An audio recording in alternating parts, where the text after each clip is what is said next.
Welcome back to another episode of Foolproof Theology. My name is Chase Davis, and I am your host. It's good to be with you here today. We're going to be talking with Vauban Books and their recent publication, Camp of the Saints, and we'll get into some controversies surrounding that book, why it is perceived to be controversial today.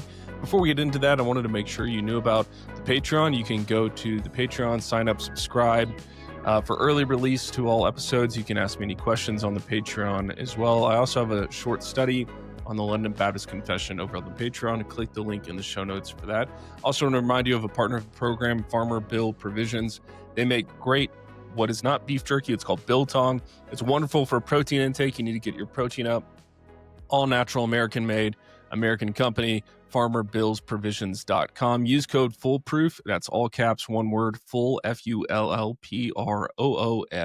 to get 20% off your order at farmerbillsprovisions.com. Head over to Legacy Profits Club, sign up for Derek's training on how to become anti-fragile financially. He can get you trained in how to trade. It's great. It's very helpful content. He provides one-on-one coaching. I'd really encourage you to go over there if you're looking to increase your financial capacity, to learn how to trade, and to do so in a way that you're not going to lose all your money. Head over to Legacy Profits Club in the show notes. And finally, I wanted to remind you about Ion Layer. It's a great product that I use. It boosts your NAD+ levels, which are essential for muscle growth and memory retention, and those NAD+ levels decline as you age. So head over to ionlayer.com. If you use code FPT, you get $100 off your first kit. It's really affordable already, and this is an even greater discount. These are typically thousands of dollars, and they offer them at a really great deal straight to your home. Head over to ionlayer.com, use code FPT to get $100 off your first kit. Let's get into the conversation with Ethan and Louie from Vauban Publishing. Today, we are going to talk about a fun and perceived to be dangerous book today called Camp of the Saints, but I know many of you are reading it. I've heard from you. It's very popular. It's published by Vauban Books most recently. It's a republication, and I have the privilege of talking with the founders of Vauban Books, Ethan and Louie. And so, guys, now that I've got you on the show, I wanted to hear a little bit about yourself so the audience can kind of get to know you. Ethan, kind of introduce yourself to the audience. What's your background? How'd you get into this stuff? Sure. Thanks for having us on. So after a kind of long and desultory career in academia, I, about 15 years ago, a bit longer, became essentially a professional translator. And I spent many years translating academic work, history, social sciences, books, articles, and so forth. And at some point, I guess now it was 3 years ago, Louie, we were introduced by a friend in common. We had both developed an interest, each on our own side, in the work of Renaud Camus, and were struck by the fact that to date, none of his work had been translated or published in English, even though he was very widely discussed in the media, often in an extremely unfavorable way. This seemed to us scandalous because we were admirers of Camus, and we thought, at the very least, for the sake of having informed public discourse, his work needed to make it into English. So we created Vauban Books with that purpose in mind. And once we brought out our first book, which was an anthology of some of Camus' most important political writings, we realized that there was no reason for us to stop there, that there were quite a few other authors and texts similarly renowned that deserve to get their hearing in English today. And so since we founded Vauban Books, we published, I think we're on our 7th, maybe our 8th title in the past 2 years. Excellent. Yeah. And Louie, what about yourself?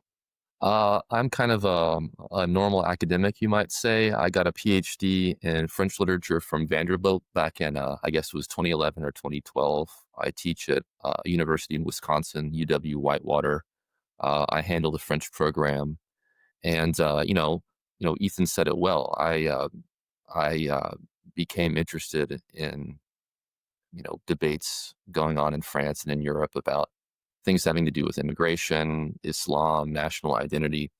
And, I knew of these authors who were writing about this stuff in a provocative and controversial way. And, people in the media in the United States and Britain would evoke people like Renaud Camus and others without, giving any evidence of having read them. So the Vauban project was really about making available to English-speaking audiences authors who had been commented on in this kind of sort of dishonest way in the United States, in the English-speaking world. So that's how Ethan and I connected. He and I both did the translation for our first book, which was this collection of essays by Renaud Camus. I wrote the critical introduction. So, I'm very much a normal academic. I'm a sitting professor, but I do have this other thing that I'm doing with Ethan, which is the publishing world, the influencer world on X. So that kind of thing. That's excellent. Well, y'all started Vauban particularly with Camus. What, Ethan, what caught your attention with Camp of the Saints? I'm going to try to pronounce it, and forgive me, you're both like French experts. I'm going to be very American on the podcast and mispronounce French names. I think it's Jean Raspail. Is that okay? Ethan, what kind of caught your attention with Camp of the Saints to where you shifted and said, we need to get this republished? Well, I think it was simply the fact that, given the way that Louie and I defined the remit of Vauban Books, that is, as he just said, bringing out texts in translation that were of contemporary relevance, that were the object of discussion and controversy, but that so far weren't available in English. Given that remit, two texts in particular really seemed tailor-made for us. One of them is included in the anthology to which Louie was just referring, Enemy of Disaster, and it bears the title, which you may have heard before elsewhere, The Great Replacement. Everyone talked about The Great Replacement. It was on all lips. It was in the presidential campaign. It has a Wikipedia page, and yet you couldn't read it. Extraordinary thing. And so that seemed, entirely in keeping with the project. Camp of the Saints is in the same league. Now, the Camp of the Saints was initially translated into English for Charles Scribner's and Sons back in 1975 by a translator named Norman Shapiro. That translation was long available from various publishers, but it disappeared seemingly definitively back in 2018. And that was at precisely the moment that many of the themes that the novel addresses, even though it was written in 1973, became most salient. Not just in the United States, but across the West, leading many people to think that it had been actually banned or suppressed. And so it seemed to us important to ensure that this book that people were constantly referring to, that had this kind of aura of controversy surrounding it, that we make it available again. Doing so was quite a struggle. I can comment on that if you like. But eventually, in any case, we succeeded in obtaining the rights. And as you know, the result just appeared, this Tuesday. It's now, once again, after 7 years, available to be read in English. Excellent. Yeah, Louie, he mentioned it was a challenge to get the rights to publish that. I know this happens with older works. I mean, some works are available just online. You can find them either through journals, through academic publications, through universities. I come from kind of the Protestant literature ressourcement world in terms of reading, old English manuscripts. But what does it look like to try to get what did it look like to try to get the rights to Camp of the Saints? Well, go sorry. ahead. You can speak more to this than I can, Ethan. I'll just say that I had to deal with the lawyers. Yeah, you had to deal with the lawyers, and you have to deal with the press, and you have to deal with the estate too, because Raspail died 5 years ago, and it was his grandchildren, right, that you were dealing with, Ethan? I didn't deal. It was his children, actually, and I didn't deal with them directly. That was through the French publisher, but they were in the background throughout. And they're aware of this novel as being this controversial thing, and they're kind of nervous about the idea of giving the rights to somebody. Louis, sorry, let me tell a story because go for it. Yeah, I've learned things. I still don't know the whole story. I probably will never know the whole story. But I mean, the version I can tell with confidence is this. I think it was about 1.5 years ago, Louis, when we first started talking about bringing out the Camp of the Saints, maybe more. Maybe it was actually just after bringing out our first book. In any case, we contacted the French publisher multiple times without success. There's no response. Interest in the book, meanwhile, continued to grow in the English-speaking world. It was everywhere on X. People were talking about it. Eventually, we decided to engage a lawyer in France to press our case. So she entered into contact with the French rights holders, a publishing house called Éditions Robert Laffont. And shortly thereafter, curiously, we had a response. However, the response was directed not just to us, but to a set of other publishers. I believe there were 5, who had also simultaneously, though we hadn't known this, expressed interest in bringing out a new edition of The Camp of the Saints. And Robert Laffont, the French publishing house, essentially invited us to place our bids. And there ensued a bidding war. That is funny. A bidding war that we eventually won. We won it for 2 reasons. We won it because we understood that given how we had defined our enterprise, that is, that we were specializing in works in translation, and so far exclusively French works in translation, we kind of had to win for our brand. But we also won it because, for the simple reason that, we didn't need to be concerned about translator costs. Yeah. We weren't going to pay a translator, right? And so we could adjust our bid accordingly. That's the short version. There's still unresolved questions there, but I think that would probably do. Mhm. Ethan, Louie, anything you would add to that? No, I'll just say that, dealing with publishers in any event is difficult, but when you're dealing with international things like that, it complicates matters. But Ethan said it very well, so I don't need to add anything. Did you guys have to I just want to prove? be careful. Yeah. Yeah. Did y'all have to prove like your ability as translators to be experts in French translation? Like, was that part of the deal? Yeah, I mean, we already had a couple of things that we had brought out. The Renaud Camus thing was obviously significant. So the fact that we both have an academic background, right? I have a PhD in French. He's published his books with, big university presses. Cambridge, I think, was the most recent one. So we had the CV, the resume for it. So I'm sure that was part of the calculation. Yeah. That's great. With let's get into kind of the book a little bit, Ethan, with Jean Raspail. Tell the audience a bit of his story before we get to Louie and kind of like talking about why it's a controversial book. I want to hear from Ethan on kind of a bit of biography, so that when somebody goes, I'm going to put the link in the show notes so people can go buy the book. What are they kind of getting into, and what should they know about Jean Raspail and kind of his story and why he wrote the book? Yeah. So in the United States, Raspail is almost exclusively known for this book, The Camp of the Saints. But in fact, he wrote, I believe, something around 50 books over the course of his career. And his sort of profile is a bit surprising from an American perspective. So he was he grew up. He spent his childhood during the Second World War. Was a teenager.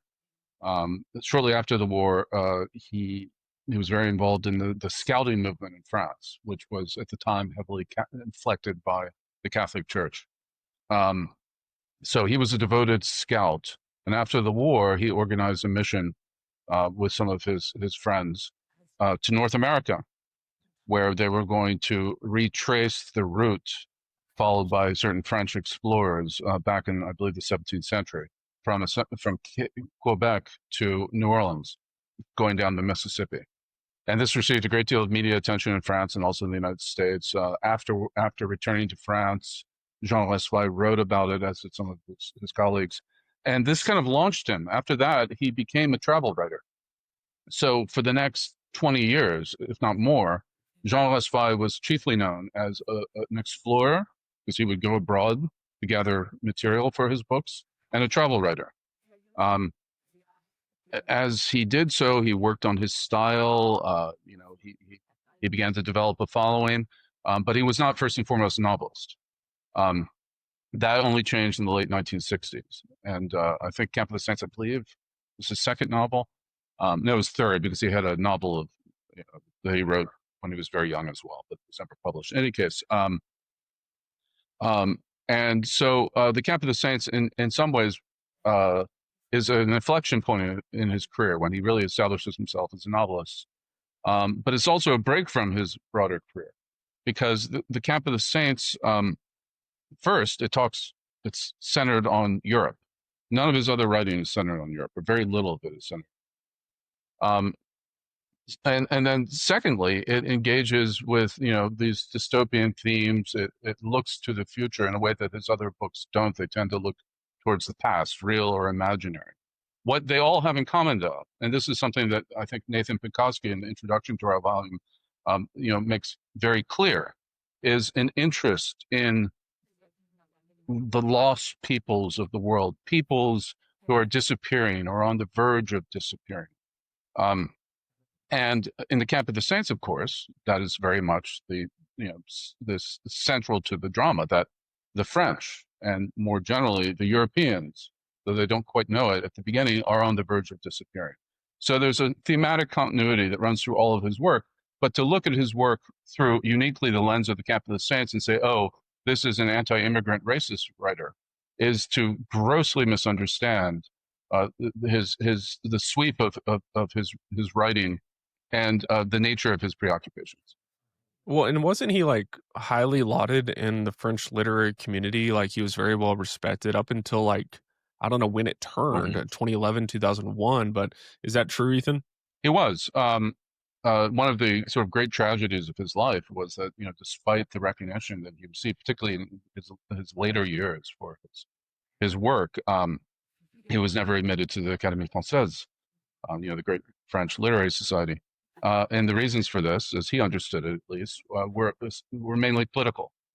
Even in France, he was still associated with the Camp of the Saints. In France, too, it was controversial. And yet, he was and is acknowledged as a major writer of his generation.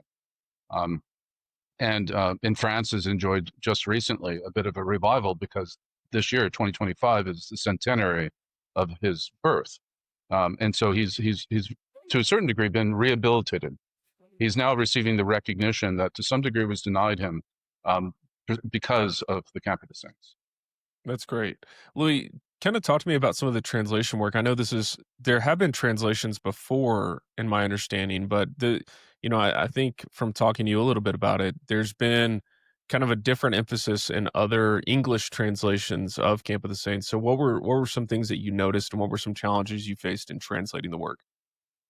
Well, the translation by Norman Shapiro, it's not a bad translation. It's even a good translation, but it's kind of I think, Ethan, this is the word you used, a kind of jazz translation. He takes a lot of liberties, and when you really go back and look at the text and compare it to the English rendering of it, there are just some pretty significant departures. I mean, you don't really have, I wouldn't say that there's a loss in meaning, but there's a kind of, I might say, a lack of tightness, and a little bit of a, I don't know, how would you put it, Ethan? Jazz, I think, is a good, it's improvisational. Yeah, I mean, I've had to exchange with people on X about this, because a lot of people are very attached to the Shapiro translation. And I sometimes joke, it's not quite fair, but it's also not entirely wrong, that those people, what they really like is a novel called The Camp of the Saints by Norman Shapiro. Whereas we attempted to bring out, and I hope we succeeded, The Camp of the Saints by Jean Raspail. So Shapiro is very free with the original text.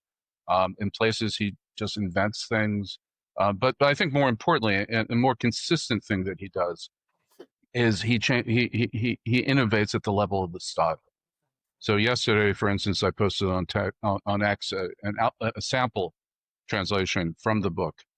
I put first the French original, one very long sentence, then Shapiro's translation of that, 5 sentences, totally different rhythm, totally different order, and then my translation of the same thing, which once again returned to 1 sentence, following more or less the same order as the original.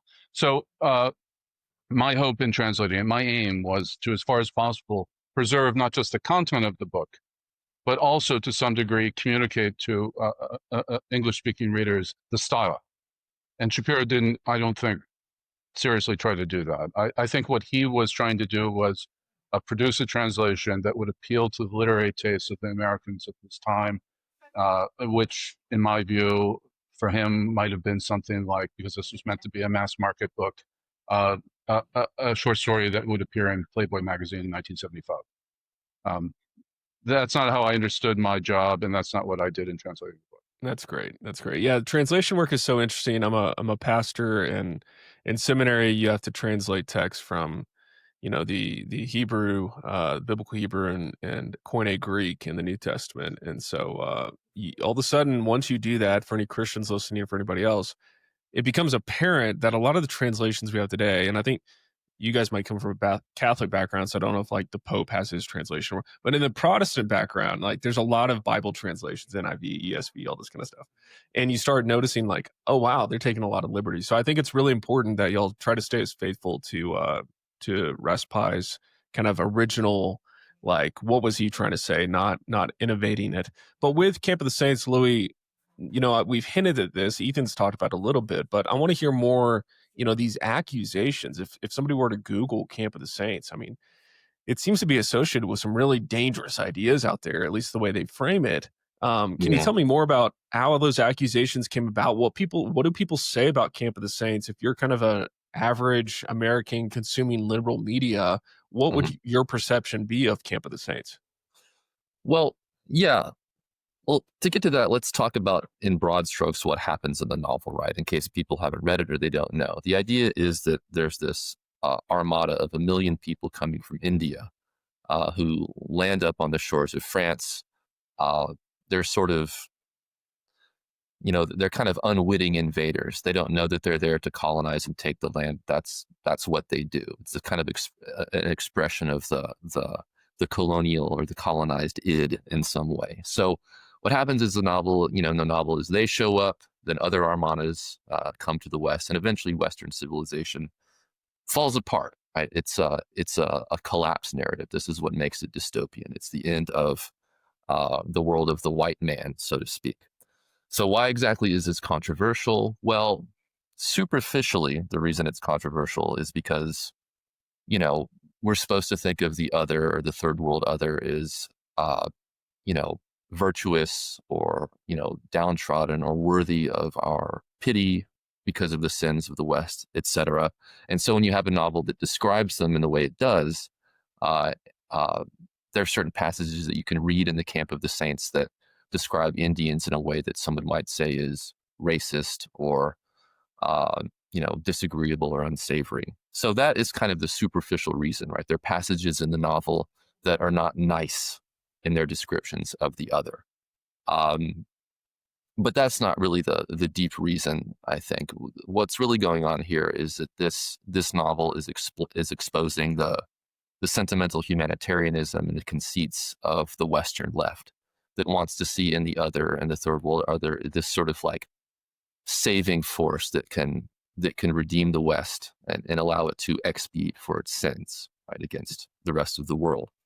But what happens in the novel is that when the Armada shows up, it's very clear that things are not going to go that way, right? That the wretchedness of these people, their own desire for conquest, gives the lie essentially to this liberal Western conceit. And that's ultimately, I would say, why the novel is hated, and the quote unquote racist descriptions of the people on the Armada is just a pretext to condemn the novel superficially, not have to deal with the deeper question that it's posing. And with I don't want to give away the end of the story, but in Camp of the Saints, you mentioned it's kind of a narrative of collapse. Mm-hmm. Does Jean paint a picture of people resisting this, or is it overall kind of a mirror of kind of the post-colonial project, and what it could eventually lead to in this dystopian future? Well, I mean, he gestures at a kind of resistance at the end, right? You have these holdovers living in a kind of chateau in the south of France who are small in number and attempt to resist as best they can, but the resistance is, it ends up being futile. Maybe you can add something more to that, Ethan, actually, because we've talked about this a little bit, about your take on how we ought to understand that resistance. Well, yeah. So at the end of the book, there's this small group, initially 12, it grows to 20 of holdouts, as you put it, who refuse to go along with the new regime that is then emerging. Because after the migrants make landfall, they start moving north. The French government falls. Various stakeholders, if you like, who are interested in these developments meet and take power. And these holdouts know that this is what is going to occur. And so rather than coming to terms with it or accepting the legitimacy of the new regime, they decide to fight. They're fighting not principally the migrants. They're fighting more generally the phenomenon that is taking place in France. What I mean is they mark out a territory, they declare that territory their own, they set up a provisional government, and anyone who enters their territory is shot. That includes migrants, that includes the various fellow travelers of the migrants, people who favor the invasion and so forth. Throughout, what they're doing, I believe, is modeling in a gesture that is entirely despairing, modeling the preservation of their civilization. So I don't know. Have you ever seen the film? Have you ever seen the David Peckinpah film, The Wild Bunch? No. It's very much like the end of the Wild Bunch. In the end of the Wild Bunch, there's a group of men who to save the honor of their immediate group, decide to take on an army of Mexican bandits, knowing in advance that this will certainly lead to their own death. The same thing happens in the Camp of the Saint. These holdouts decide to resist the invasion and eventually the response of the new French government, knowing in advance that they will die, but they do so in a way as a gesture towards the future. They are, true to their commitments, and they are modeling them rather than making compromises or accepting the new order. But is Raspail advocating for this in any real sense? Well, you have to keep in mind the book was written in 1973, and none of these things were happening in 1973, right? I think, though, you're right that one reason the book is controversial is not just the fiction of migrants; it's the fact that at the very end, some of the principal characters are engaged in violent resistance, and the notion that there would be anything but discursive resistance is shocking to many people. On the other hand, this is not a pamphlet; it is a novel written over 50 years ago. Yeah, and that kind of leads me to a question for Louie: is with a novel like this, like I read a lot of nonfiction, but with a fiction like this, I think many Americans from childhood or whatever are kind of read novels as kind of fables, kind of looking for lessons in the text or what we should apply. What do you think is a better way maybe to read a book like Camp of the Saints? Why is it important to read, and how can it help Americans particularly kind of reflect? Like, how should they take this book? Should they just read it and be like, oh, that was an interesting story, like you would pick up at Barnes and Noble? Like how should they appreciate it? Well, I mean, it gets into the issue of, what is literature and what exactly is literature for? And you put it in terms of fables. I mean, yeah, there is a certain kind of way you encounter storytelling, say as a child, where you're looking for the moral of the story. What should I do? What shouldn't I do? And the assumption is that as you become more educated, as you read in high school and in college, assuming you read, which is assuming a lot these days, then you develop a more mature understanding of what literature is. And obviously you can hazard any sort of definition, but at the very least, I think literature is right. It's, you might call, the narrative dimension of human beings' attempt to understand themselves and articulate their experience in the world. So, when somebody says that a novel is racist, I mean, I think, we struggle with whether or not we should even engage that. I mean, what I want to say is, well, who cares? Right? I mean, are we going to not read, say, The Great Gatsby because of the first chapter that talks about the white race being threatened? I mean, if you want to find quote unquote racism in literature, you'll find it everywhere. you'll find every kind of ugliness. So I think the people who make that sort of, criticism of a novel like this, I'm not sure that they know what literature is. They don't know what it's for. They think that its purpose is to inculcate progressive values or virtues. I mean, maybe they don't even really think that. Maybe they really do know what literature is for. They're just being cynical and dishonest because they hate what people might be reading. So, yeah. Yeah. And so in terms of, go ahead, Ethan, sorry. No, finish. I'm sorry. I just wanted to add something. Go ahead. So in terms of, reading a novel like this, if you're just kind of the normal American who picks it up, I mean, as with any sort of novel, when I teach novels to my students, one of the first things I tell them is that, like, you're going to encounter ambiguities here. There's subtlety. One thing about a novel is that you constantly return to the same things, the same characters, the same concerns, the same actions, but you're always returning to them in a slightly different way. So there's a patience and a calm that goes along with reading a novel. And so with something like The Camp of the Saints, really what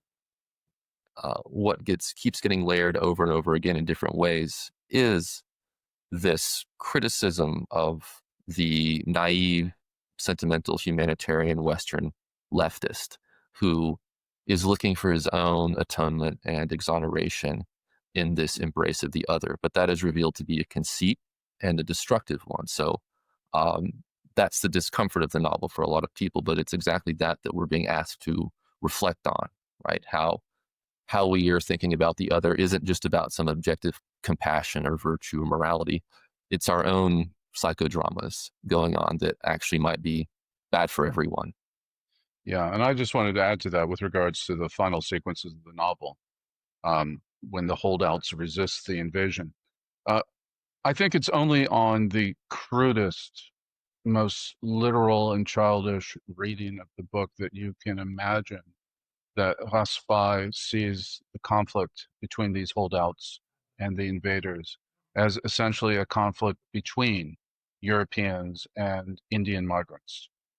The real conflict of the book, and this is true in its final chapters as well, is between the holdouts, those who stand for European civilization and refuse to compromise with the new order, and precisely the people that Louie was just alluding to, the humanitarian, universalists, progressivists, who imagine that by embracing the other, a new world will dawn in which somehow the condition of humanity will be once and for all redeemed. And this is borne out in the final chapters of the book, in particular through the character of an Indian Frenchman named Hamadura, who actually joins the resistance to the invasion on the grounds that he identifies first and foremost with European civilization. Meanwhile, many of those who the holdouts or the resistance end up targeting are white Europeans who support the invasion. So the conflict is not to be understood primarily in racial terms.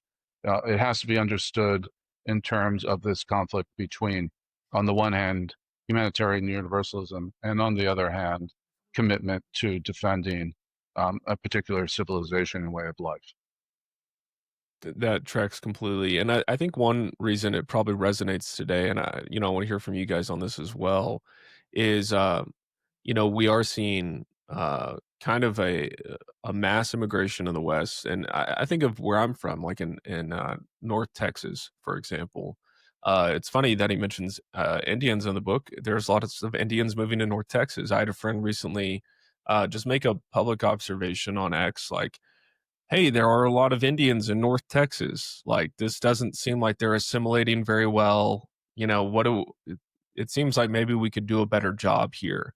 And it kind of blew up on X, and his business was attacked, his livelihood was threatened, all this kind of stuff. And we're not even allowed to notice this challenge that we're facing. And it really is a prescient book in that way. The other reason I appreciate the book is a lot of people today talk about critical race theory, and rightfully so. It's a real problem, but in that admixture is post-colonial studies. And a lot of people aren't going upstream. You talk about kind of the new regime in France that in the novel they're resisting and that kind of thing, and the reflection on the faux compassion of the humanitarian left. But upstream of all of that is Fanon and all these guys, who, if you read what they were writing in this Marxist kind of like purging, expiation of sin and colonialism, it's very bloodthirsty, very violent, very cruel, very unbiblical.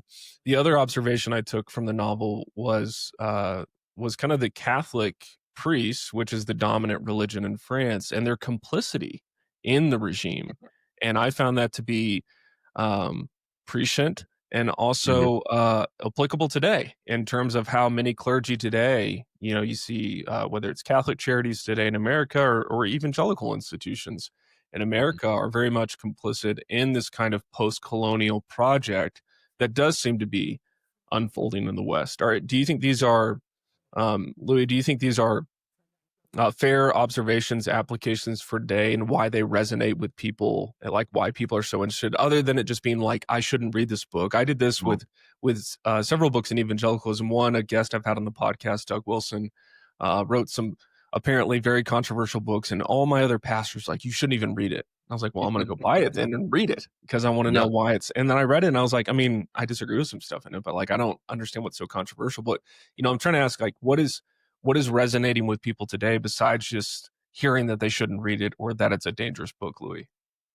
Well, this is a quote that we've had on the Vauban Books X page for, I think, probably like a month now, Ethan. And it's Jean Raspail, and he says, what you need to know about the camp of the saints is that we're not at the end of the book. It's right now that the camp of the saints begins, right now. So you spoke of the prescience of the novel. In the novel, it's only 1 million Indians who are showing up. But think about the Boris wave in the UK.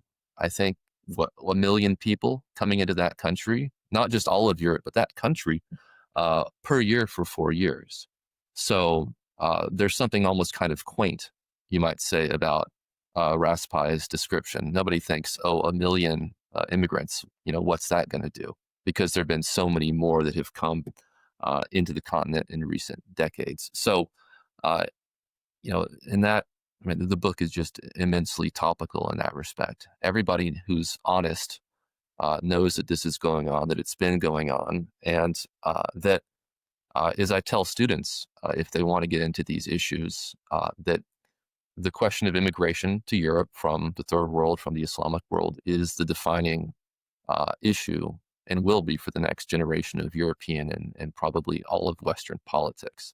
So this is the novel that predicts, and perhaps, as I said, a quaint way, though I don't think I'd really want to insist on that term, what's really going on here. And, just at Raspail and people, they couldn't have imagined back then what's been going on in the last 20 years. So, it's to be read as a book of noticing in large part. Mm-hmm. And Ethan, would you say that, for Americans, it's important to read this as kind of a reflective, like, what have we been doing in our own country? What, we've got Trump with his massive deportation kind of thing, which honestly, like, actually at this point doesn't even match up to Obama's deportations, which is funny when you actually look at the numbers. But do you think it's important for Americans to read it for that reason, that we themselves are in the midst of this story? Yes, but we're in the midst of the story in two ways. We're in the midst of the story in the way that Louie just said, that is to say, throughout the West, not just in Europe, but also the United States. Recent years have seen unprecedented waves of both legal and illegal immigration, fundamentally changing the demography of our societies with all the consequences that one can imagine. That's one respect in which the book is prescient and in which it's important. But the Camp of the Saints is not just interesting because 52 years ago, a Frenchman was able to predict that down the road this would occur. It's interesting also because of his depiction of the mechanisms at work that bring this great demographic transformation about. And I would say that it's from that point of view the book is most prescient and most worth reading, because what you see are various parties for different reasons, all converging to the same point, which is to say supporting or at least accepting this great transformation of their societies. Some of these actors are doing so in total bad faith. And we see that every day in the United States. People who know that the policies that they support will result in the destruction, at least of a certain conception of their respective nations. Others are doing it out of cowardice. They're doing it out of fear of social reprisal. They're doing it out of interest, because in the short term, at least, they will gain something from it. In this respect, also, we see these dynamics at work in the United States, in Europe, and the result in all of these countries has been the same, which is to say, convergence of forces um, that has led to mass acquiescence of immigration at a scale that has never been seen before. So I think that's kind of a fascinating aspect of the book. It's more prescient in this respect, in its depiction of journalists, in its depiction of academics, in its depiction of politicians, than it is in predicting a migrant invasion. Because as Louie just noted, the scale of the invasion, or if you like, of the migration that we've witnessed in recent years far exceeds anything that Raspail dreamt of in 1973.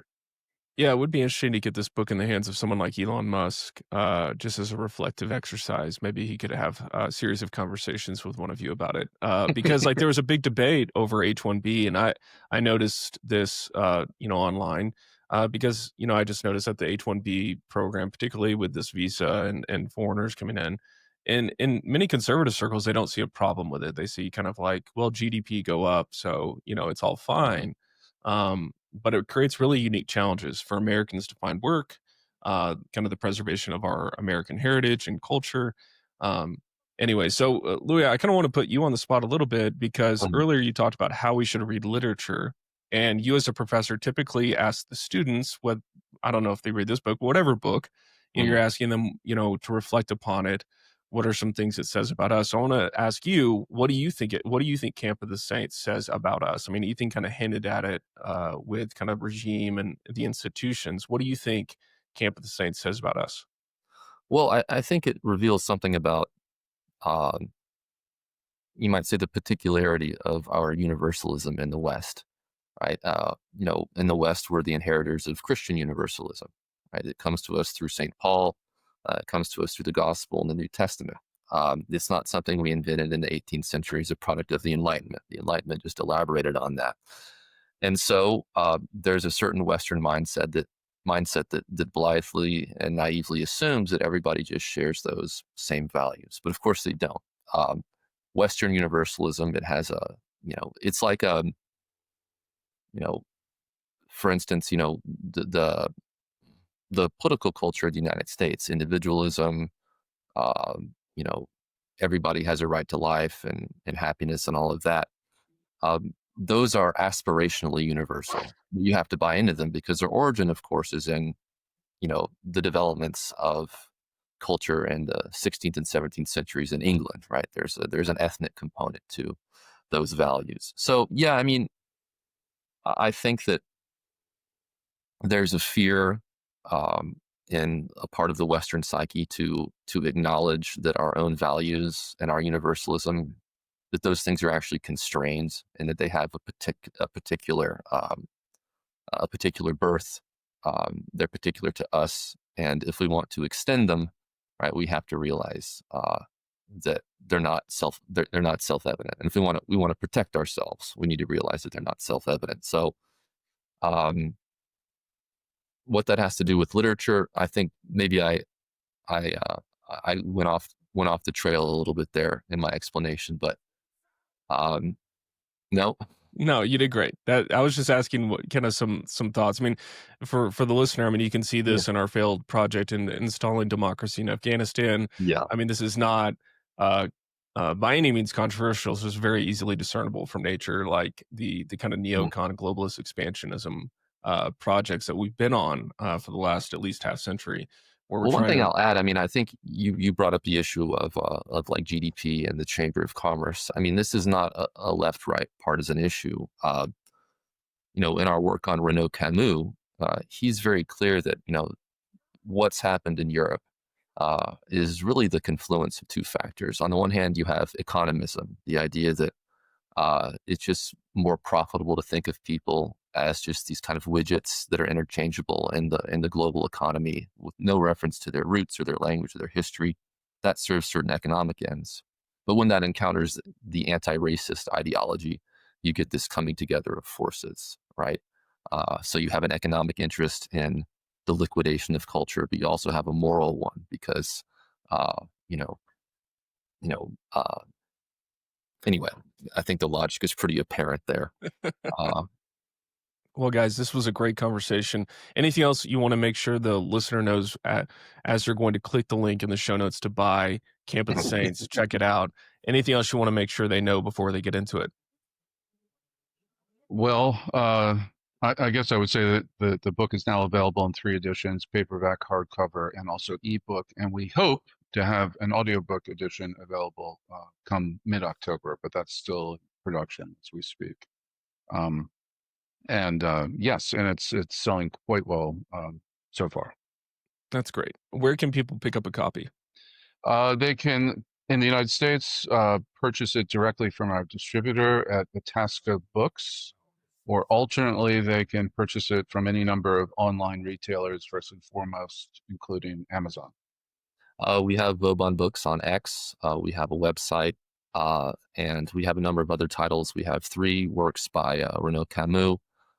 We have a book called A Counter History of French Colonization by a Franco-Moroccan author named Driss Ghali. So if anybody's interested in colonial history, that's a really good rereading and reevaluation of the French colonial experience. Ethan, other books that we have? We have Jean-Claude Michéa, which came out just a week ago, an anthology of his writing. Michéa is the foremost representative of what's often called left populism in France. So again, this is an anthology of his writing. It's called Towards a Conservative Left. And we have 2 titles that we're working on presently. We're not going to reveal them now. I mean, build the anticipation, the excitement, I suppose. But we hope to be publishing 2 more books in the relatively near future. Excellent. Well, I'll put a link in the show notes to all of that. Any parting words from you guys? No, just thanks for having us on, Chase. We really enjoyed talking to you. Yeah, that's it. Yeah, thank you. All right, thanks, guys. Well, hope you enjoyed that conversation. I know I did. It was great to talk with Ethan and Louie about Camp of the Saints. I really hope you'll go pick it up, enjoy reading it. Would love to hear from you. If you enjoyed this conversation, enjoy my episodes, please leave a good rating on iTunes or YouTube. Subscribe on YouTube. Give it a like and share with a friend. I think this is a great book that can provide a lot of good conversations for men's groups or anything like that. Also, sign up on the Patreon. Link is in the show notes. You can also check out my new website, jhdavis.com. Gave that a refresh, and I'm publishing articles weekly over there as well as a digest, so you can keep up with anywhere I'm giving talks or upcoming events I'm participating in. So head over to jhdavis.com. Thanks for tuning in today, and I'll see you next time.